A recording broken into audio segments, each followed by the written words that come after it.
कि हमारे साथ ये धोखाधड़ी क्यों की जा रही है। आज़ाद हिंद में हमें अधिकार है।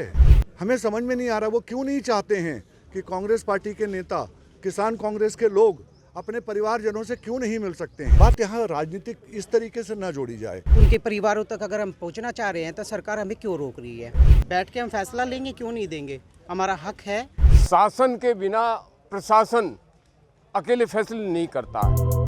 बागपत में अखिल भारतीय किसान कांग्रेस कमेटी ने कलेक्ट्रेट में प्रशासन की हठधर्मिता के चलते हल्ला बोल प्रदर्शन किया। अखिल भारतीय किसान कांग्रेस कमेटी के सैकड़ों की संख्या में पदाधिकारी और कार्यकर्ता इकट्ठे हुए, जहां उन्होंने अपना विरोध जताया। दरअसल अखिल भारतीय किसान कांग्रेस कमेटी के लोग लंबे समय से बागपत प्रशासन से पदयात्रा और कार्यक्रम के लिए परमिशन मांगते चले आ रहे हैं, लेकिन प्रशासन ने कोई परमिशन नहीं दी। देखिए हमारी ये खास रिपोर्ट। देखिए, हम लोगों ने इनसे एक यात्रा का परमिशन मांगा था 3 महीने पहले। पद यात्रा हम लोग करना चाहते थे, गांव-गांव जाना चाहते थे।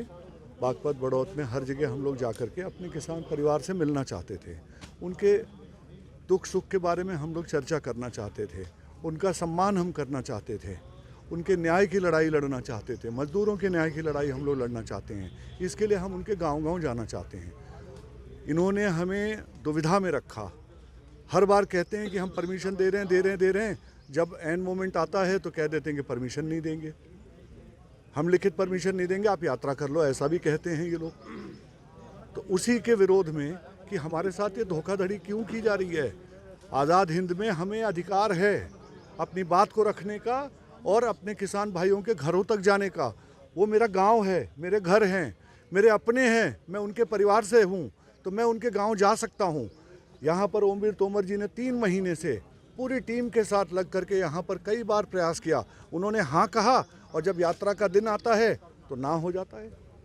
हमें समझ में नहीं आ रहा वो क्यों नहीं चाहते हैं कि कांग्रेस पार्टी के नेता, किसान कांग्रेस के लोग अपने परिवारजनों से क्यों नहीं मिल सकते हैं। ऐसी तानाशाही क्यों।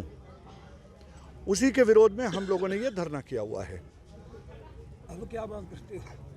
देखिए, आज तो ये एक सूचक है। ये आगे हम लोग और ज़ोर से, अगर वो परमिशन देते हैं या नहीं भी देते हैं, अगर वो चाहते हैं कि यही हम करें तो ठीक है, हम लोग उसके लिए भी तैयार हैं। हम लोग भी अपना पूरा बल प्रदर्शन करेंगे। उनके पास अधिकार है, हमारे पास लोग हैं। मेरे को पूरा विश्वास है चौधरी चरण सिंह जी की इस धरती से कि किसान और किसानों का परिवार, किसान कांग्रेस का, राहुल गांधी का, कांग्रेस पार्टी का, मल्लिकार्जुन खड़गे जी का, अजय राय जी का, ओमवीर तोमर जी का और मेरे यहाँ जो भाई हैं किसान भाई, उनका पूरा साथ देंगे। बात यहाँ राजनीतिक इस तरीके से ना जोड़ी जाए। यहाँ वोटों का मुद्दा नहीं है। सबसे पहले तो मेरा घर सुखा खुश रहना चाहिए, मेरे लोग खुश रहने चाहिए। फैसले उनके हाथ में हैं, वो लोग क्या करेंगे। हम उनसे वोट मांगने तो जा नहीं रहे हैं, हम तो उनके दुख सुख को साझा करने जा रहे हैं। हम उनके बारे में जानना चाहते हैं। अगर हमने कुछ कमियाँ की है तो उसे सुधारना चाहते हैं।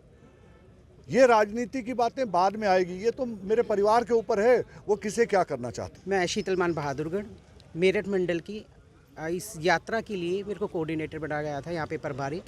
और आप सब ने यहाँ पे तादाद देख ली होगी लोगों की।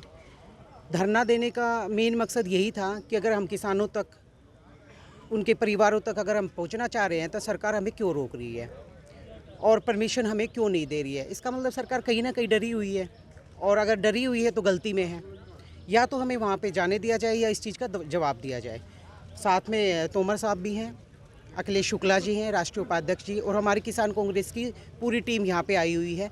किसान बागपत के सभी, पूरी सरदारी जो बागपत की है वो यहाँ पर मौजूद है। अब आप क्या मांग करते हैं? हम ये मांग करते हैं या तो हमें परमिशन दी जाए या जवाब दिया जाए, परमिशन हमें क्यों नहीं दी जा रही है। अगर परमिशन फिर भी नहीं मिलती, आप बैठ के हम फैसला लेंगे, क्यों नहीं देंगे, हमारा हक है। यात्रा करना, लोगों तक जाना, अपनी बातों के लिए, बातों को रखना, और समाज के जो भी इकट्ठे होके लोग फैसला लेंगे वो हम जरूर करेंगे। असल में सरकार, शासन और प्रशासन दोनों की हठधर्मिता है। शासन के बिना प्रशासन अकेले फैसले नहीं करता है। तो शासन यानी कि सरकार नहीं चाहती है कि लोकतंत्र में कोई भी विरोध पक्ष के पार्टी अपनी भूमिका सक्रिय बनाए। जैसे आपका विरोध प्रदर्शन है, क्या मांग है आपकी? क्या हमारी किसानों की समस्याओं की मांगे हैं, वो हम लोगों ने लिख के रखी हुई है। उसमें राष्ट्रीय स्तर की समस्याएं हैं, और क्षेत्रीय स्तर की समस्याएं हैं, वही ज्ञापन देने के लिए हम आए हैं। नहीं, पद यात्रा आप निकालना चाह रहे थे, परमिशन की मांग की थी आपने, परमिशन नहीं मिल पाई, तो इसे कैसे देख रहे हैं? असल में हमारी एक जनसभा थी, जनसभा के बाद ग्रामीण क्षेत्रों में पदयात्रा थी। उसी के लिए इन्होंने पहले कहा कि हाईवे को छोड़ दो। हम लोगों ने हाईवे छोड़ करके ग्रामीण क्षेत्र में जाना स्वीकार कर लिया। इसके बावजूद इन्होंने अनुमति नहीं दी, लिहाजा उसी के लिए हम लोग यहाँ ज्ञापन देने आए। मंत्री जी, वक्फ बोर्ड का बिल भी पास हुआ है, क्या कहोगे? क्या वक्फ बोर्ड का बिल पास हुआ है? वक्फ बोर्ड से हमारा आज की बातचीत से वक्फ बोर्ड से कोई ताल्लुक नहीं।